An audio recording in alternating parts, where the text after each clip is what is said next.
जिसकी कारण हो सकता है कि एक पत्नी को अपने पति को 3 हफ्ते बाद 10 दिन बाद जान से मारना पड़े? कारण यही है कि जब सुप्रीम कोर्ट, हाई कोर्ट जैसे बड़े बड़े हमारे न्यायालय हैं, वो लिव इन रिलेशनशिप, जब इस तरह की बातें हो जाती हैं और उनको मान्यताएं मिल जाती हैं। पत्नी ने पति को कुल्हाड़ी से काट के मार डाला। हमारी पारिवारिक परिवेश है, उसमें कहीं ना कहीं पे चूक। लेकिन वो डाइवोर्स छोड़ के लोग कत्ल करने पे क्यों आ जाते? लेकिन डाइवोर्स भी क्यों होना चाहिए? समाज को बदलने की आवश्यकता न सरकार को है न न्यायालय को है। समाज में परिवर्तन लाने की आवश्यकता समाज के लोगों को है और उन लोगों को है जो इस तरह के कृत्य कर रहे हैं। शादी की महत्व खत्म नहीं हो रही है। समाज के अंदर कुछ लोग ऐसे हैं जो शादी के महत्व को पहचान नहीं पा रहे हैं। सोनम और राजा रघुवंशी का मुद्दा लगातार जो है वो गर्म हो रहा है, क्योंकि जैसे ही सबसे पहले तो खबर यह आती है कि आखिर क्यों एक पति पत्नी हनीमून पे जाते हैं और उसके बाद वहां से पत्नी की तो सुधा आती है, लेकिन पति मरा हुआ आता है। सवाल ये कि एक पत्नी को ही उसके पति का हत्यारा बताया जा रहा है। अब आखिर इसका पूरा जो ब्यौरा सामने आया, उसके बाद जनता को क्या लगता है, इस तरीके के मामलों के बढ़ने का कारण क्या है और आखिर हमारे समाज में इस तरीके के मामले क्यों बढ़ रहे हैं? इस वक्त हमारे साथ चौहान जी बातचीत के लिए है, बातचीत करेंगे। क्या लगता है चौहान जी, जिस तरीके से ये मामले बढ़ रहे हैं कि पति का पत्नी को मार देना, पत्नी का पति को मार देना, किस तरीके से सही है? रघुकुल रीत सदा चली आई, प्राण जाए पर वचन न जाए। यह है भारत की परंपरा। ये रघुकुल रीत कहाँ से शुरू हुई? ये रघुवंशी खानदान से शुरू हुई, जहाँ पे प्रभु श्री राम जी का जन्म था।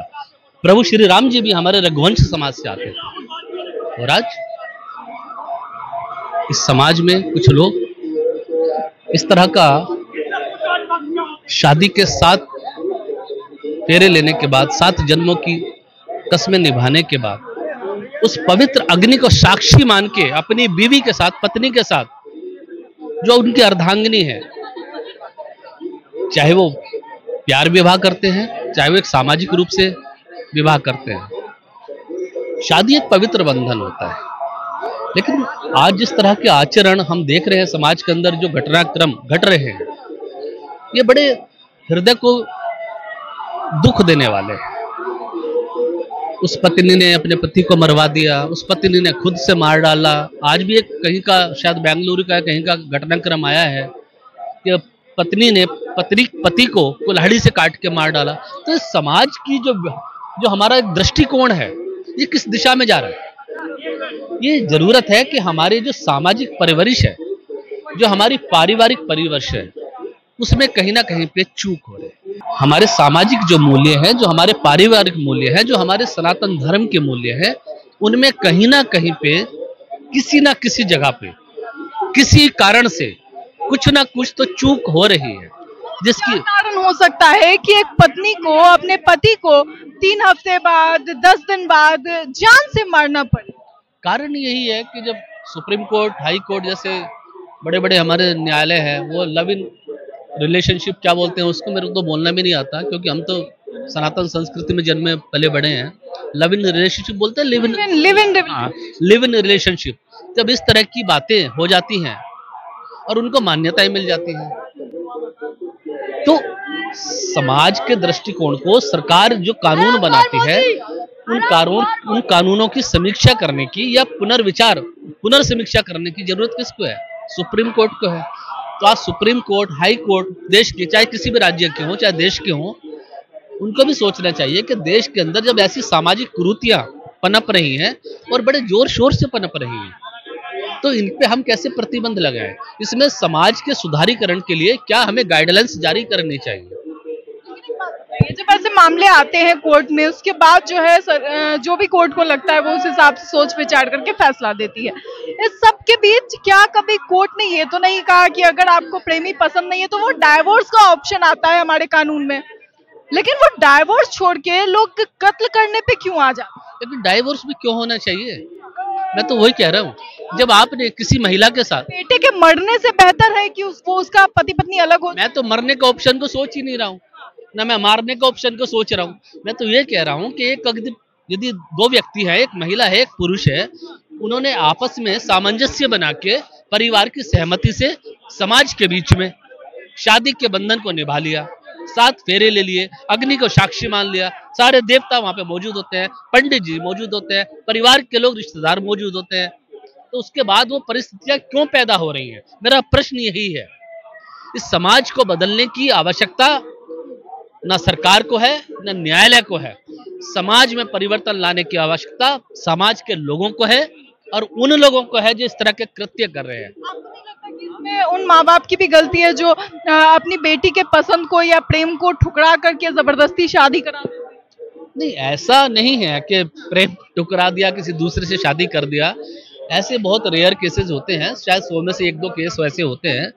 क्योंकि आज के बच्चे बड़े एडवांस्ड हैं, वो जानते हैं कि हम बालिग हो गए तो हमें अपनी स्वतंत्रता है, अपने मनपसंद अपना हम सफर चुनने की जरूरत है और हम चुन भी सकते हैं। और इसमें ना सरकार कोई आड़े आती है, ना कानून आड़े आता है, और ना ही समाज आड़े आता है, ना आपके रिश्तेदार और परिवार आड़े आते हैं। तो ये जो एक स्वतंत्रता है कि अगर आप बालिग हो गए तो आप अपना जीवन साथी चुनने के लिए स्वतंत्र हो। तो जो जीवन साथी या तो चुन रही है या जो चुन रहा है, उन दोनों का आपस का एक ऐसा संबंध विच्छेद नहीं होना चाहिए। उनके ऐसे परस्पर जो है संधि होनी चाहिए कि हमने इस जीवन को कैसे आगे जीना है, कैसे हमने हमारे जो बच्चे आएंगे उन बच्चों का कैसे पालन पोषण करना है। और हमारा जो चाहे हमारी लव मैरिज है, चाहे हमारी अरेंज मैरिज है, तो समाज के लिए एक ऐसा संदेश स्थापित करे कि लोगों में जागरूकता भरा संदेश होना चाहिए। अगर रघुवंशी जैसे जो एक परिवार है, जो भी हुआ गलत हुआ, उस बेटे के साथ भी गलत हुआ और उस बेटी के साथ भी गलत हुआ। बेटी ने किस प्रभाव में आके, किस दबाव में आके ये कृत्य उठाया। जो मीडिया की रिपोर्ट्स हैं, जो सूचनाएं आ रही हैं कि उनका कोई प्रेमी था, उनके प्रेमी से उनके संबंध थे, नौकरी थी, फैक्ट्री थी, ठीक है, मैं उसमें बहुत ज़्यादा डिटेल में जाना नहीं चाहता हूँ। मैं सिर्फ मूल मुद्दे पर बात करना चाहता हूँ। बात यह है कि हमारे समाज के अंदर भारतीय संस्कृति का जिस तरह से पलायन हो रहा है, इसको तत्काल प्रभाव से रोकने की आवश्यकता समाज की है। समाज के लोग जागरूक बने। ये जो हमारे आर्य समाज मंदिरों में शादियां करवाई जाती हैं, आप जानते हो ना, आर्य समाज मंदिर के अंदर आते हैं, वहाँ पे कुछ एडवोकेट्स आ जाते हैं, वो अपने एफिडेविट लगा देते हैं। तो आर्य समाज के मंदिर में जो पंडित जी होते हैं, उनको आर्य समाज में जो हमारे वेद पुराण होते हैं, उनको शादी के महत्व को समझाना चाहिए। क्योंकि ज्यादातर जो शादियां होती हैं, ये आर्य समाज मंदिर के अंदर आजकल जो लव मैरिज हो रही है, महत्ता खत्म होती जा रही है लोगों के बीच से, जो है शादी की महत्ता खत्म नहीं हो रही है। समाज के अंदर कुछ लोग ऐसे हैं जो शादी के महत्व को पहचान नहीं पा रहे हैं कि हमने अपने जीवन साथी के साथ कैसे अपने जीवन को व्यतीत करना है, कैसे उनके साथ में रहना है, कैसे अपने जीवन के, अपने भविष्य के सपनों को कैसे हमने साकार करना है। हमारे आने वाले जो हमारे बच्चे हैं, तो किस तरह से हमारे परिवार का एक, जो कहते हैं भाई हमारे परिवार की संतान है, हमारे वंश को आगे बढ़ाएंगे। तो ये समाज बड़ी चेतना में नहीं है। चेतना से ये कहते हैं ना, जैसे मूर्छा में है। समाज चेतना में नहीं है, समाज मूर्छा में है। इस मूर्छा से निकाल के समाज को चेतना में लाने की आवश्यकता है। ठीक है ना, यही मेरा कहना था। और मैं यही कहता हूँ कि जो भी हमारे दाम्पत्य परिवार में, चाहे वो लव मैरिज में हमारे महिला पुरुष हैं, बहन बेटियां हैं, बच्चे हैं हमारे, या वो पारिवारिक रूप से सामाजिक संबंध के हिसाब से अरेंज मैरिज करते हैं, इस तरह से पारिवारिक शादियां विवाह रचने के बाद आपको इस तरह से संबंध विच्छेद नहीं करने चाहिए।